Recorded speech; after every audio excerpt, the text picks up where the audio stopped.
আসসালামু আলাইকুম আরহামতুল্লাহি আবরাকাতুহ। আল্লাহ তাআলার দরবারে অসংখ্য গণিত শুকরিয়া আদায় করছি যে মহান আল্লাহ সুবহানাহু ওয়া তাআলা আপনাকে আমাকে সুস্থ রাখছেন। সে আল্লাহ তাআলার দরবারে অসংখ্য গণিত শুকরিয়া আদায় করছি, আলহামদুলিল্লাহ।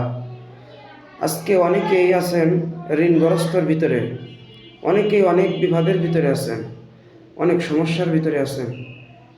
কিন্তু আমরা একটা ছোট্ট আমলের কারণে আল্লাহ তাআলা যদি আমাদের সেই আশাগুলা, আমরা যে ঋণের ভিতরে আছি সেই ঋণগুলা যদি আল্লাহ তাআলা পরিশোধ করার তৌফিক দান করে, তাহলে আমরা সেই ছোট্ট আমলটাকে করতে কেন আমরা পিছপা হয়ে আছি? আমরা সকলে চেষ্টা করবো ইনশাআল্লাহ সে ছোট্ট আমলটি করে আমাদের জীবনে লক্ষ্য উদ্দেশ্যকে সামনে নিয়ে যাওয়ার ইনশাআল্লাহ। তা সেটা হলো আপনার ইশারের নামাজের পরে ঘুমানোর আগে উজু করে পাক পবিত্র অবস্থায় কেবলামুখী হয়ে বসে যে কোনো দূরত, আপনি যেই দূরটা আপনাকে বেশি সহজ লাগে বা আপনার ভালো লাগে সেটা পড়তে পারবেন। 100 বার পড়তে হবে সেই দুরূদ শরীফটা।